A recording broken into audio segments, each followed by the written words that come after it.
Loss is all around us, and each death is unique. And what we have to think about is acknowledging that death in amongst all the different losses that we're being faced with at this time of the pandemic. One of the important things is that we tell our stories and we acknowledge loss. One of the most impactful stories I learned was one of the MICU nurses who talked about a patient as he was dying and she was putting together his belongings. She touched his shoes. Those shoes were something that his children saw him put on every day. Those shoes were something that he put on not knowing this would be the last time he would wear them. Loss and death touch people in different ways in being unique. And as you enter the room of someone who's turning away from life, to consider them as this is someone's beloved, and you will treat them in a very unique way and be very creative about supporting their death and the loss from the family. To acknowledge death means to be honest with yourself. You know, you have a sense that this patient is turning away from life. You want to create a space for this death. Begin with tangible tasks with the family once the discussion has been had between the physician and the team, to be able to identify what their spiritual needs are, what their customs are, and see how you can shift those so that it works within our COVID positive environment. The visitation restrictions, all the things that families cannot do, we can find ways that they can do. So right now, we're seeing death and loss more continually and persistent during this pandemic time. We're seeing people grieving personally, but also professionally. And in general, my experience with death has been in my training as a hospice and palliative medicine physician. So being present is huge in acknowledging death and processing death. So being present with yourself, allowing yourself to be honest with the emotions that may arise, the thoughts that may arise surrounding a loss, and also being present for your teammates, your family, and friends, being supportive of them. We know that we're needing to physically distance ourselves from each other, but that doesn't mean we have to emotionally or socially isolate from each other. So just being present and allowing space for people to process in their own way, in their own time with the loss they're experiencing. Building resilience is really important. It's actually, you're building your emotional muscle. So you actually have to practice it. It's the ability to bounce back from adversity. It's a way to do things when your normal way to do things is missing. So in this time of the pandemic, we have had quite a number of experiences where our normal routes were not available to us. And so you've seen healthcare workers be very creative. That's adaptability, that's resilience. Self-care practices can include any practice that takes care of your total being, mind, emotions, body, and spirit. These can include practices such as reflective journaling, yoga, or something called a gratitude practice.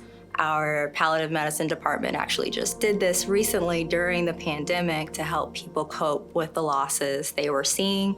A gratitude practice looks like a list or a table that you keep, and for a designated amount of time, maybe a week, you will list something for which you're grateful. Every day, trying to list a new thing for which you're grateful.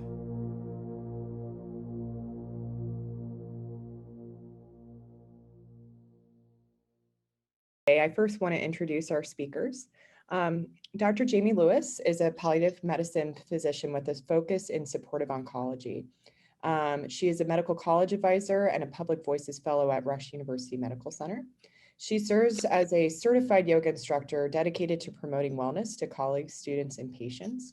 You may have even seen her during our rooftop yoga session last summer. And she's currently studying in the field of yoga therapy, which adapts traditional yoga practices to promote well-being and alleviate suffering in folks with chronic medical conditions. Thank you, Jamie, so much for joining us today. And Judy Fredericks is a registered nurse certified in thanatology and bereavement support, and she is trained in EMDR. She began her career in the NICU at Rush and received both her master's and doctorate in nursing from Rush University.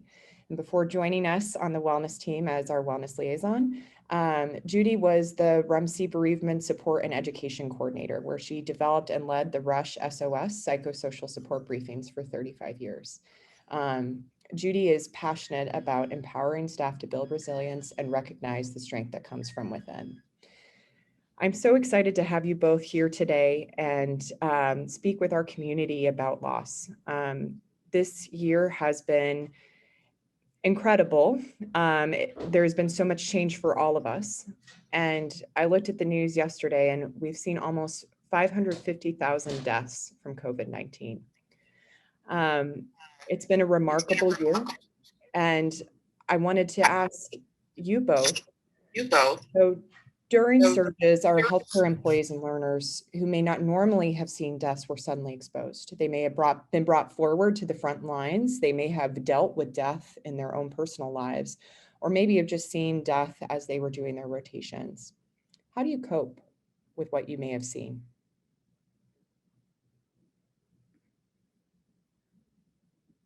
And Judy, I'll ask you to start. Yeah. So I think we have to think about the fact that there have been many losses over the past year, including death, and it does change you. It is a sacred journey. And we do have to acknowledge that this is unprecedented. We had never seen this before in our lifetime. There's been many experiences of staff, experiences that resulted in post-traumatic stress and flashbacks, staff feeling numb, out of focus, just even too much pain to even talk about it first. But I really think that Rush was well situated with social work, chaplaincy, bereavement support, the Center for Clinical Wellness, and starting the wellness rounds, the snack carts, town hall meetings really did encourage conversation, which I think increased team cohesion and helped people feel a little better about what they were doing and being here. Stepping up into these unknown roles with unknown outcomes was frightening. And to know that you had a team backing you up and you had support that you could reach out to, I think was incredibly building trust and hope that we were going to be able to get through this. Jamie, could you please add? Yes, and I certainly would like to add about the support piece, because it's important to realize that we are all in this together. This whole time we've been in all of this together, and that having that support from your colleagues and your coworkers can be huge to get through this. So often when staff have especially been maybe shifted to a different role in which they were not used to, you can tend to start to feel a little guilt and maybe a little bit of kind of lower competency, like you're not doing your best. And it's just so important to remember that everyone is doing their best. And in hard times and in crises, like everyone steps up. And I think we see that people are a lot more resilient than maybe even they think they are, or maybe like personally you may feel when you're in that situation. But we're all doing our best. And I think we saw that beautifully, or we continue to see that this past year, where people are really stepping up. People are supporting each other in new ways. Teams are coming together to find creative ways to continue to, hang out and support if we can't do big gatherings in person. So the team support, I think, has definitely been a huge piece of this. Jamie, go ahead, Judy. Oh, I was going to say, I think the idea of processing it is so important, to be able to tell your story, write out your feelings, to actually see it on paper, to physically work it out. If your mind is running all day long, you need your body to catch up with it so that you can relax. I know we mentioned yoga, walking, crying. The tears of grief have different components than the tears of joy. So not holding back tears, allowing yourself to feel comfortable in your space and crying. And because you mentioned that there were so many multiple losses, and they could be personal as well, that to give each personal loss its own time, to acknowledge and honor them individually, to allow the importance to you to be recognized. Do the rituals, even if they're delayed, even if they're coming up this summer, of somebody who died last year, to go ahead and be part of that, and to be able to reconcile that, how you celebrate their lives, carry forward something special about them, their smile, their good nature, a compliment, something that they were known for, just helps you feel that you're more alive because they were in your life. Mhm. You know, Judy, you bring up that things may have been delayed. I feel, you know, even in my own life, there are a lot of different types of loss that I've encountered. So not only loss of loved ones, but weddings, graduations, funerals, traditional rites of life that have just passed us by. How do we grieve what could have been? You know, how do we grieve that wedding we didn't attend, the graduation celebration we'll never have? How do you deal with that? I think first acknowledging that there's been that loss, that we've had loss of trust, loss of certainty in our world, loss of what you knew your world to be. So if you had things planned, the fact that you had to step back from it for your life, for your safety is important. But we've also had opportunities to change. For some of those who had to put off different types of celebrations, you were able to relax a little bit more and take a little more time to get that together and feeling safer about waiting to be able to celebrate with families. But I think acknowledging and recognizing the loss and what you've been through, give yourself that recognition is important. And then look what can come out of that situation. Practice being okay with uncertainty. Creating a routine, including sleep, is important. And recognizing the benefits of a centering moment, you know, just even if it's the 3 breaths or it's something bigger, to be able to allow yourself that. And then reach out for resources when you're finding that you're struggling. Like, there is no gold star for struggling. You know, it's definitely identifying what you need and being able to recognize what Rush has to offer and your family and friends have to offer and be able to take advantage of it. That makes sense. Jamie, did you have anything you might want to add? Yes, I do like the acknowledge the loss, but then also like praising the newness, and especially in creativity that has come out of all of this. I mean, I have been part of virtual weddings, drive-by graduation celebrations, like the way that people just expanded the creativity to essentially create like something out of nothing. Like when it felt like we had, you know, nothing that we could do, people still were able to step up and be like, no, we're going to celebrate this event, but it's going to look a little different the way we do it. So I've been amazed in this last year of just seeing how people have created these really awesome celebrations and have still tried to come together to, yes, create a little bit of new normalcy, I guess, or temporary new normalcy, we'll say. But it's really been inspiring, I'll say, to see what people have done. I totally agree, Jamie. And I think, you know, you said something that I really want to talk about. So the idea of a new normal. I know for me, I have 2 young children, and I really just kind of miss getting together with our friends and feeling like the biggest hurdle was getting there, you know, not dealing with the masks, not finding a safe place for us to congregate, not worrying about the temperature because we have to be outside. You know, I think a lot of folks might be feeling the loss of normal. And should people start to move on? And if so, how? What would you suggest? It's certainly going to be a slow move on. I think in some ways we're excited and anxious to kind of get to just being normal and like not go through that process of transformation. We've seen a transformation to kind of get to what we're doing and how we're experiencing this life right now. We're going to have a transformation coming out of it. So it's really going to be like, you know, one step at a time, one day at a time, one week at a time. Like this is not going to be, I think, a quick change. Even though, you know, the doors are open everywhere, or most places, I should say, are like starting to open their doors. And I think the tendency is to think like, okay, we're going to just go out there and then everything's going to be, you know, perfect. I was like, I don't think so. It's gonna take some readjusting. And that's okay. But I think we should just acknowledge that there is gonna be a readjustment period and it's gonna be a slow process. Judy, did you want to add I on? really like the word you use, the inspiring. I like that because definitely things have been very inspiring wherever you look.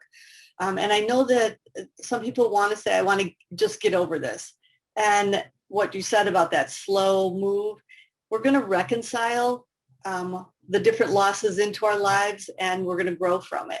And so there won't be a point where you're going to get over it. It's going to be over with, that we'll reconcile. And so if we can think about it that way as that slow process, I think that's good.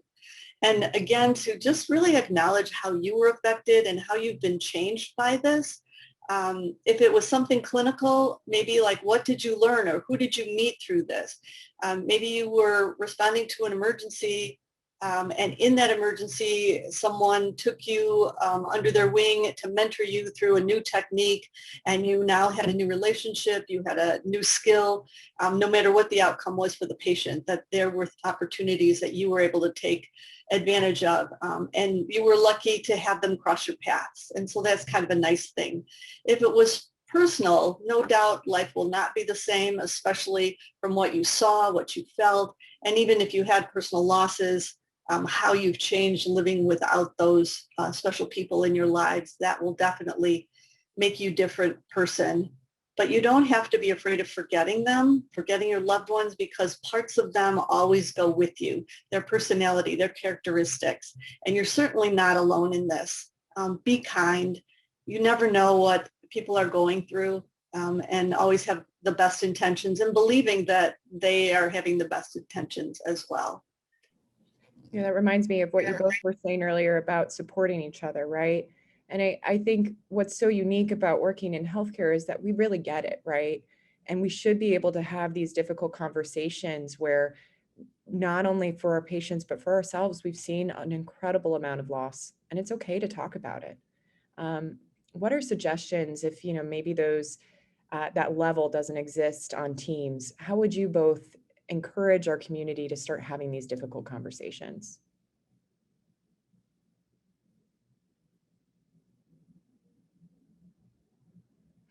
And Jamie, I'll just call on you first. Yeah, I can go ahead. Just a couple of thoughts. Allowing yourself to have a bad day, that's okay. And let others know that this is just not a good day for you. And if you can speak to what it is you need or how you're feeling, then others around you can understand what's the best thing to do to support you. Maybe just checking in to make sure you've had a break, or, be able to speak that. If you journal, it's good to be able to write down, even if it's a couple of words, just like Jamie said, just gratitude types of things in the video. If you don't like journaling, you could even put a number like 1 to 5 or an emoji on your calendar to say how this day was for you. And then you're able to look over time to see how you're doing, that like, oh, I had less bad days this month or whatever it is.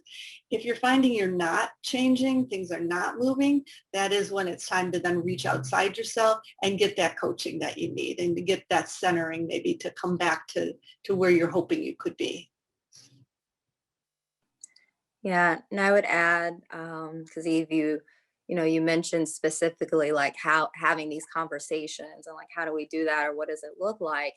And I I look at that from two different support systems. So you have kind of your professional support system, so your coworkers and colleagues, those who are really like in that day to day with you and really get what you're going through. And then you also have your personal support system, and that could be family and friends who are maybe outside of the medical or healthcare field. And both of those are equally important, because they give you different insight. And I think they provide an outlet for you in a different kind of way. So perhaps the way that I vent when I'm home with my parents, who are non-medical, but actually like social work backgrounds and know what it is to like work with people, the way I talk with them and the insight I get with them is going to be completely different from a conversation I have with one of my colleagues on my palliative care team. So having both of those support systems is really important, I think, all of the time from a self-care standpoint, but especially during a crisis such as the pandemic. That's really helpful. Recognizing that there's no one way to do this, that there's no right way, that, if your friends are saying one thing, your family's saying one thing, you really do have to be true to yourself and what's going to work best for you in the long run. And if one way isn't working, you try something else. Maybe read a little bit more about it or talk to somebody about different ways to get through some of these more difficult times. We all have the what ifs. If only I did this, or what if this would have been different? We all own that. We've all experienced these terrible things on top of our usual life curveballs. So that's what you have to remember, is that it's not just been the regular stuff. This has been incredible. And for a lot of us, the biggest fear is the fear of the unknown, like what's coming next. We feel very confused. Will these variants affect us? Will the spring break make another wave for us at the hospital? Like, we have all these things that we worry about. And so being able to recognize what that's doing to you. Are you always scanning for the negative, like that Darth Vader kind of thing? Or can you recognize that and kind of back up a little bit and name the feeling and start to scan for more positive things? Think about a couple good things that happened to you today that you were energized by, you found joy in. I think those are very important to do, to be able to be active and reframe your thinking. Thanks, Judy. Both of you professionally have dealt with a lot of death. And I think, why I was so excited to create the Coping with Loss module with you both, as well as this video and now this talk, is that your experience really has given you a unique understanding of how to cope with death. And it's something that, I think as people, we like to avoid. So, when you hear the word resilience a lot, and you hear the idea of building resilience, given your experience dealing with death on a regular basis, how would you encourage our community to start building resilience? And what does that word even mean to you? And Jamie, I'll start with you. So just thinking about how to, I guess, process the experience of death first, that the word experience is kind of what comes to mind.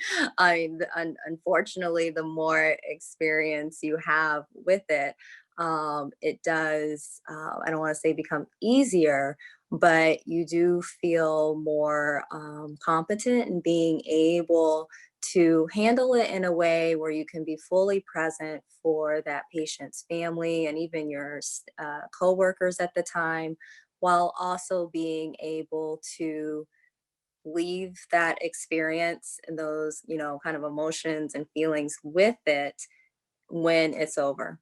So not holding on to it or letting it affect you in a negative way, but what were you able to take from it, learn from it? How does it help you grow personally and professionally?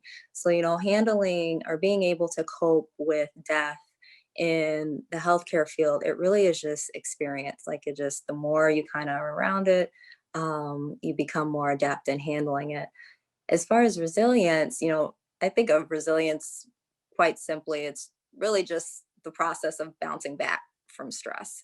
And I consider it a skill, and there's different ways to kind of build that skill, but it's not something that, just no human ever can do. I think naturally as humans, we're resilient.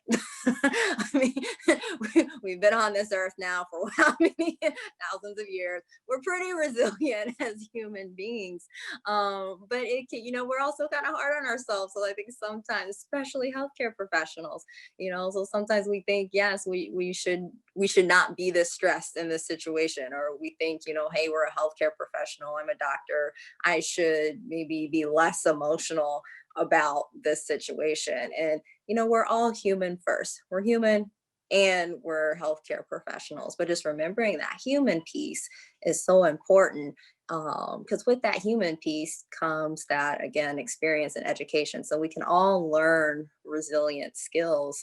But like Judy was saying earlier, being compassionate and gentle with yourself. So if you're having a bad day, allow yourself to have a bad day. I was just watching that video and it made me recall that the day before that video, and I think I had shared this with you all, the day before we shot that video, one of my longest standing patients passed away. And I had known him since my first year as an attending. So this was like almost 7 years that I was with this patient. And I remember going into that video shoot, like, I am a mess right now. Like, I have to talk about grief while I'm grieving. This is not, we're having a bad day.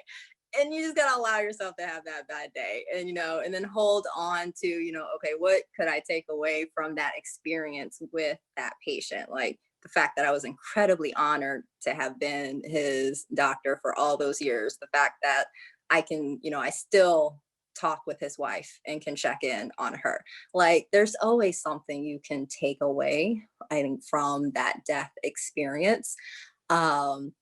And it can just really begin to kind of foster your professional work, your personal experience. And as you have more of those experiences, I think it does kind of help you to become more resilient in the long run in this kind of work. Yeah, I appreciate that, and I do remember that. You did an amazing job, even though you were dealing with grief, because you had those positive experiences and positive feelings. I know we talked about this at the university wellness presentation this month, about maybe using music to help with grief in the moment. There's a song called Sorrow that I use. You put that on and you just think about things that you're grieving for. You're able to cry. You can do the same thing with worry. If you have a lot of worry, you just kind of find those couple minutes to allow yourself to do that. And you're able to just take those deep breaths and be able to move back into what you were doing. My definition for resilience is the capacity to recover. Not returning to my old self. I like that term about bouncing forward. I like that, to be able to bring with you, moving through the emotional pain and the suffering, to be able to recognize that resilience does create empathy. And I think that's so important in the work that we do, that we allow ourselves to have that resiliency, to build that empathy. Because there have been so many fast changes, so many changes that happen so quickly, that it is really overwhelming.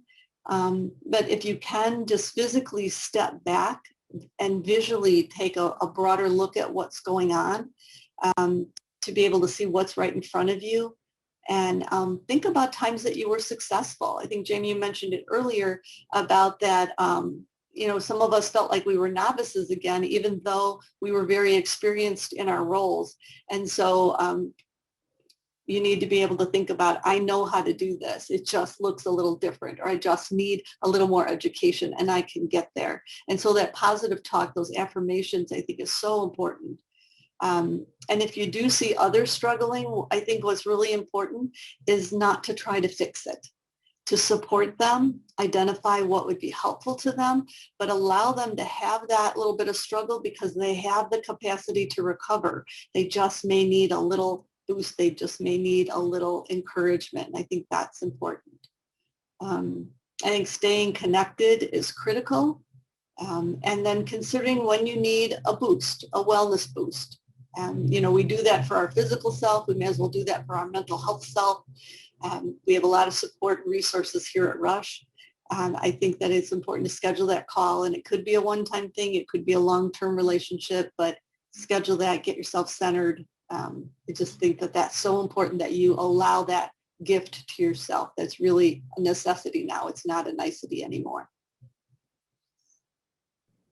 I think to your point, Judy, healthcare workers were burnt out were exhausted, were depressed, were anxious before all of this happened, right? I mean, there is so much in the literature about how the concern about the future of healthcare when all of these feelings existed and then the pandemic happened. So, I think seeking help shouldn't be a weakness, it should be a strength. And supporting one another, like you mentioned, and like Jamie mentioned, to get that help and allowing each other to grieve and to feel bad and to feel at work is okay. And I hope that as we all continue forward in this pandemic, like that's what we've learned is that, while there were many heroic acts that that happened at hospitals and continue to happen, at the end of the day, healthcare workers are human. They're not superheroes, right? Everyone needs a little bit of help. I think the last thing I wanted to cover in our time together is the idea of self-care. Speaking from my own experience as a mom, as a healthcare worker, it's really difficult to find time for myself. And it's sometimes feels pretty selfish, especially whether it's a patient or whether it's a family member or a friend who needs me, I want to be there for that person. How do you both make time for yourselves, and why do you think it's important? So, I look at self-care as not really being a luxury, but more of a priority. So just like we need water, we need we need self-care. And it doesn't have to be complicated. It doesn't have to be expensive.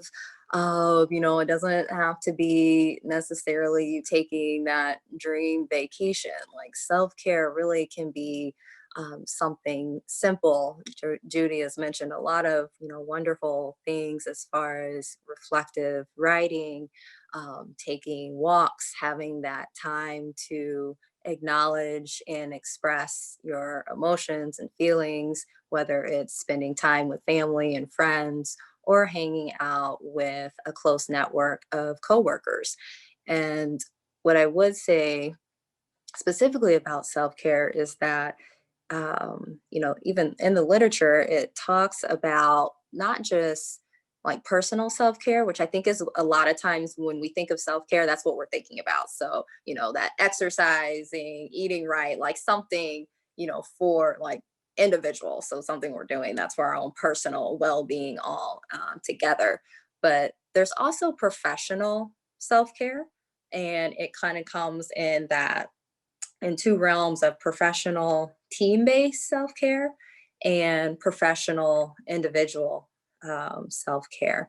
And what that looks like is for the individual, maybe taking courses to improve your professional skills. So Russia's definitely had some really good, I think, during the pandemic, some really good like resilience training seminars and things like that are more for professional skill building. And then same thing with like working with your team. So that could be an activity that your team is doing together at work. That could be the team maybe attending a seminar together to build everyone's skills, especially skills such as in communication. So things that are going to help you all operate better as a team, but then also ultimately help you all function as a team, patients, and role model, team-based work for other departments as well. So I think just keeping in mind that when we think about self-care, those things you do personally for yourself, exercising, eating right, getting good sleep, taking part in hobbies, but then also remembering the professional care piece as well, especially as healthcare providers. I really like that. I'd like to build on that a little bit. For myself, thinking about what would bring me the feeling of accomplishment, satisfaction, and belonging. That would be my personal things that I would work on for my well-being.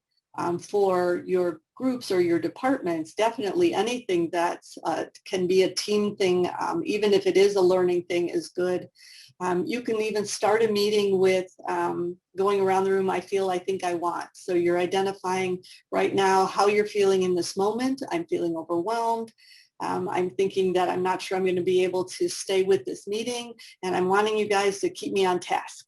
And so if you go around the room with that, everybody kind of has a sense of who's doing okay and who might need a little bit more support. Another thing that we've done is called grief and gratitude, that for those who are willing, that you would share a moment of a time or a memory of some time that you were grieving. And within that same experience, maybe a time that you felt thanks or appreciation or gratitude. So that kind of gives you that both things. And it really does set the tone for your team. It just gives you a good cohesive feeling, because like you said, we did have a response of heroic proportion. And now as we're kind of coming back down from that, looking to see if we're going to go back up or not, everybody's kind of in that holding pattern. So doing some of these exercises, checking in to see how each other's doing is so important. Even if you did something quick like took out your phone and texted a compliment, just unexpected, text a compliment. And the fun part is to see what they respond back. And both of you get that endorphin kick out of it. It just feels good. It's just a nice way to shift your day a little bit. We actually did that on our team in palliative care. I can't remember what the activity was called now, but basically everyone was to give a compliment to each coworker, and we have a pretty big palliative care team, and we like decorated the envelopes, and they were outside our offices. And so, by the due date, everyone had submitted their compliments, and they were all anonymous, so you don't know who said what about you, which is also a little fun, especially if you've known your coworkers for a while and you're like, I know who's writing this is. If you were smart, you type them out. But it was nice. Like you said, it was a lovely boost in everyone's day to be able to read. I think it ended up being like 20 some, compliments about you. So yeah, that was lovely. And then the last thing I would add about self-care, because I would be completely amiss if I did not say this, and I know the social workers on my team would definitely get on me for not saying mentioning this, for self-care, is setting boundaries.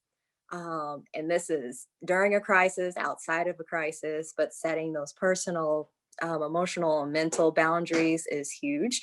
And that is a professional self-care method as well as a personal self-care method.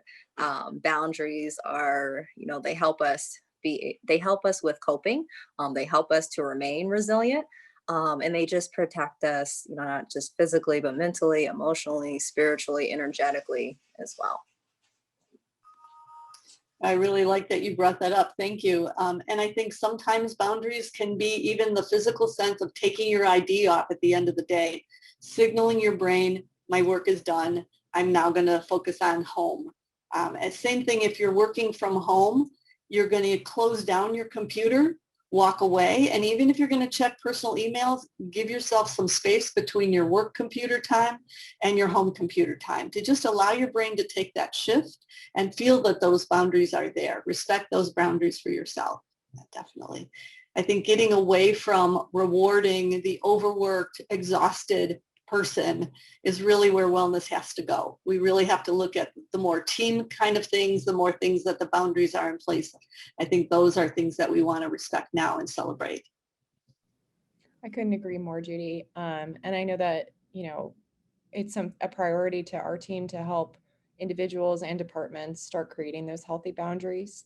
So I'm glad that you both brought that up. I think too, the last thing I'd want to add on self-care is that encourage you all to explore different things. For example, I used to think that I was just a person who hated exercise and that it was more something I did to be healthy. But once I explored a couple different things, I did find something that really resonated with me, and now I look forward to it.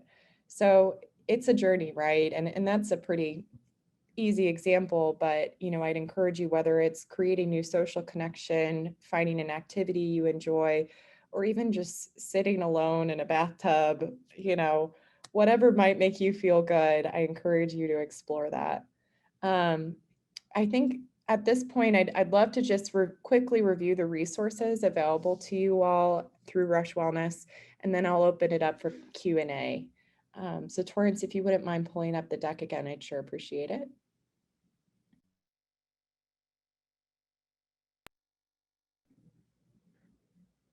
Great. So go ahead and proceed to the next slide. The Center for Clinical Wellness is here for you. We opened in July 2020, so right in the middle of this pandemic.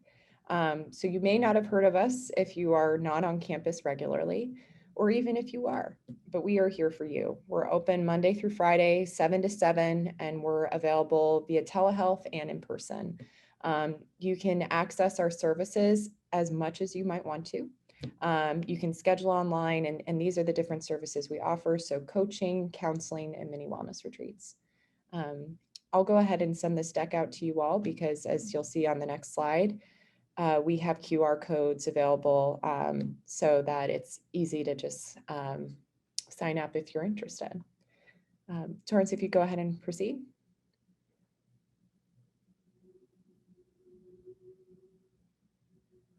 We also have available to you the Rush Wellness Assistance Program. This is a service that offers short-term counseling to you and your immediate family 24/7. So if your sister isn't feeling great, if your significant other just needs a pick-me-up, they can take advantage of this service in addition to you. Again, they're available 24/7. So if you're having a really bad day and you need somebody to talk to, just know this service is available for you. And on the next slide too, you'll see that we have a QR code so you can quickly access the website and learn more about it. And then the final resource that I'd like to share with you is our self-care guide. We've talked a lot today about self-care. These are links that our team has put together of things that we like to just try and save you a little time as you explore your own self-care journey. So we hope you like them too. We update this site regularly, so check back if you've already checked it out before to see if there's something new that might appeal to you. And at this point, I'd love to open it up for Q&A. Please go ahead and use the chat function for any questions. I'd also like to take this opportunity to thank both Judy and Jamie. You have been amazing collaborators, not only for the session, but also for creating the Coping with Loss module and that video. So thank you both. So opening it up for questions. I have a While couple we're questions. waiting for questions to come up, I just really want to thank you for this opportunity. There's not many places that would open up and have a talk about grief and loss, and this is great. I've spent most of my career supporting and educating staff and families around the time of death, and so to be able to talk about this in a public forum is wonderful. And I had two things to think about for that that usually come up that may bring up some more questions. That when you are talking with somebody who has experienced a loss, whether a friend or a professional, don't be afraid to speak that person's name, the person who died's name. You're not going to remind them that the person died. They're always going to be appreciative that you remembered. And so it's actually a gift. The other thing to bring up is that the hardest word a griever faces are the ones that aren't spoken. So even if it's been a month, 2 months, you meant to get a card, you meant to make the phone call, do that. It's never too late to acknowledge their pain and their loss, and it will be appreciated. Just my little thoughts there. Thank you, Judy. Torrance, did you have a question? Yeah, there was a question that came up. Do you want me to read it off? Yes, please. So you guys were talking, and I'm kind of going back from when you started to kind of the last conversation about self-care. You all were talking about resiliency. And I think that there's a bit of complexity that comes with that, especially if you're working in a clinical space or you're just somebody who's experienced a lot of loss in their life. Can you talk about kind of the line that exists between like resiliency and like numbness, if that makes any sense? Like when is it like productive versus when is it, like you said, you do need to reach outside of yourself for help? That's a really good question because that numbness can certainly be one of the feelings in grief. And I would say that when our coping reaches unhealthy levels, so if you notice that you're chemically coping that would be a red flag for unhealthy coping, but also recognizing any depressive or anxiety symptoms that would benefit from mental health support, like like formal mental health support. Um, but otherwise, when it comes to resiliency and that process of adaptation and allowing all of these feelings and emotions to integrate with you, there's no set time period. So every individual is going to be different. And also, we know grief can come in waves. So we may have those periods where we're functioning pretty well. And then other days where it just feels like we hit a wall. I think Judy had mentioned this earlier, when you notice that you are having more bad days than good days, that could be another red flag to seek formal health, because then that's getting into that ability to function through your day. I think I just want to take this opportunity too to plug the Wellbeing Index. I'll go ahead and send it in the chat, but this is actually a data-driven way of tracking your well-being, and it'll provide individualized recommendations to you. So this is a tool through Rush Wellness that you can use to track your well-being over time. That's a great idea. It's a great tool to use. And also adding on to the numbness piece, early in loss, numbness is a defense mechanism that allows a barrier to be put up so that you can actually stop taking in all the external stimuli that's happening and allow yourself to kind of have that private time and kind of go down deep and come back up. So it is very functional. When there's so many losses, sometimes you do again feel that numbness just because you just can't take it in. And again, it's your brain putting up that net that's just going to protect you for a little while. Whereas resilience is you're seeing change and you're moving forward. And even though you take a step back, you're still moving forward. And so there is a very big difference with that, where one is helpful in the moment, but resilience overall should be a forward movement. And in that same spirit, too, kind of in that same line of thought, is there a way for you to take your experiences, whether it be with clinical or non-clinical work, with grief, to be able to help other people in that space, and a healthy way to do so?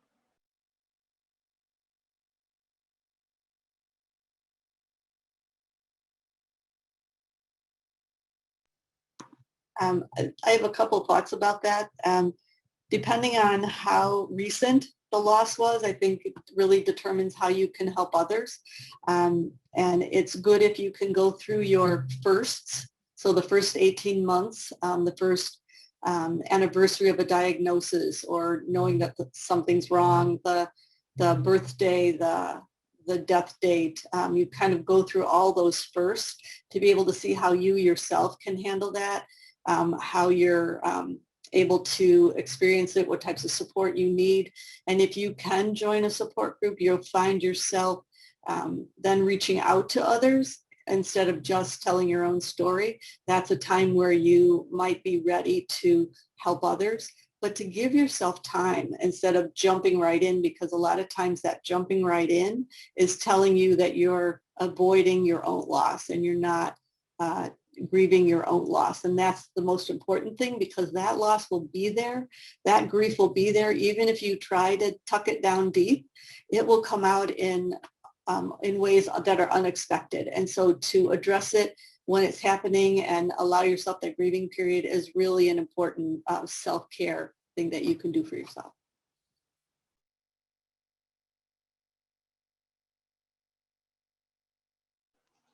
Awesome. And then I had, there was another one too, just about when you talked about boundaries and having healthy boundaries. How do you prioritize those boundaries for yourself over your potential professional or personal responsibilities in a healthy way, like finding that balance? So for me, and my coworkers would probably echo this, I think, too, about me, that I generally, like Judy said, keep work at work and home at home. and just little steps with that. So for example, with my clinical practice, I do not write notes at home, period. I don't think I even have the system on my computer to be able to do so. Like that was an important boundary for me, because I knew that just that little thing or just doing one more note at home was just going to snowball into doing more work things at home. So if it means I'm coming in earlier to take care of clinical tasks, answering patient messages, writing notes, doing prescriptions, any other administrative paperwork, I will come in earlier or I will stay in later. But clinical work does not happen for me at home. And that was something that I set for myself, and then also like have that as an expectation with my team. So my team knows that as well. Now, if there's, occasionally there's like an emergency or something, like that, and they always know they can reach out to me about those things, but that's pretty rare. And I think being able to, for me, being able to practice that boundary also takes a lot of trust in my team. So when I leave, if I'm away on vacation, I trust my team to be able to take care of my patients and cover for me, so you do have to kind of let go of the reins a little bit. So I've seen coworkers struggle if they want to have, kind of their hands on the clinical work and on their patients, and just not be able to let go. You got to be able to let go a little bit. So I trust my team to be able to take care of things when I'm not there, and they trust me to take care of their patients when they're not there. So then they can also practice that boundary. So as far as clinical work goes, that has been the biggest thing for me, is really making a way to keep clinical work at the hospital, not bringing it into my home. Those are very wise words. Couple other things that when you have delegated, like I know a lot of physicians and unit directors and leadership will delegate because they're going to take a day off. But then others don't respect that and still contact them instead of going to who the delegator was. So I think that's important, that you have that respect and trust, that you're going to give that person that time away, and trust the fact that who they've delegated to can do it. They can do the stuff. And if they can't, then there'll be a conversation later about how maybe it could have looked different. For myself, I'm big on sleep issues. That's a real big thing for me. And not having a computer, a phone, an iPad in the bedroom at all.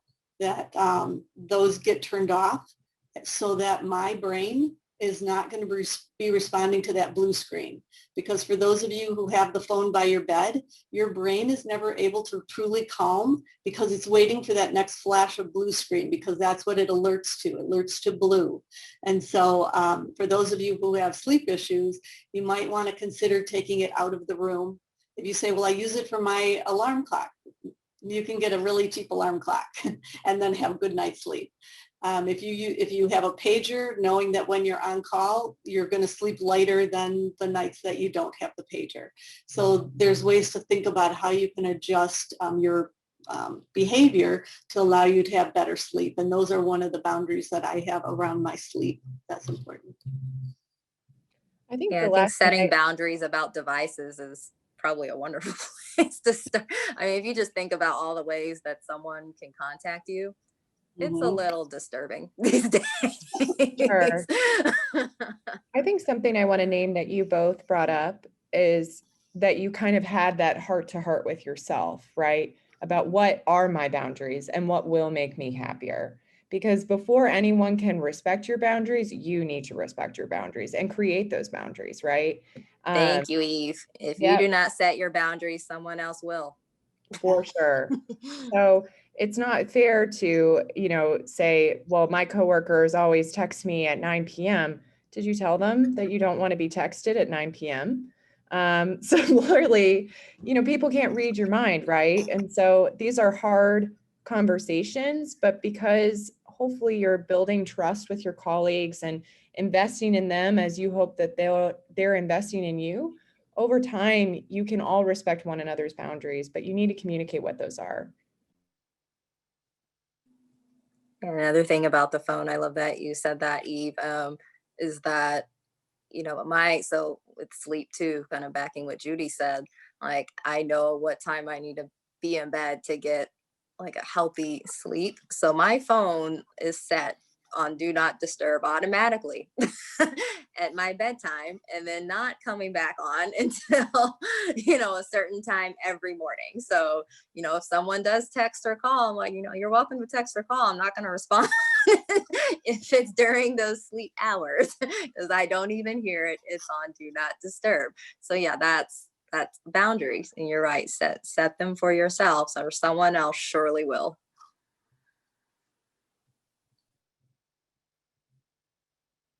So I think we're at time here. This has been such a great discussion. Thank you all so much for joining us today. And thank you again, Judy and Jamie. And then in our behind the scenes, thank you again, Torrance and Decca. You make this possible. So appreciate your help today. Looking forward to our next month. Check out Rush Wellness News to see our next topic. It'll be the last Wednesday of the month. So we plan to keep this series going as long as we continue to get visitors. So thank you all again for joining us. Have a great one.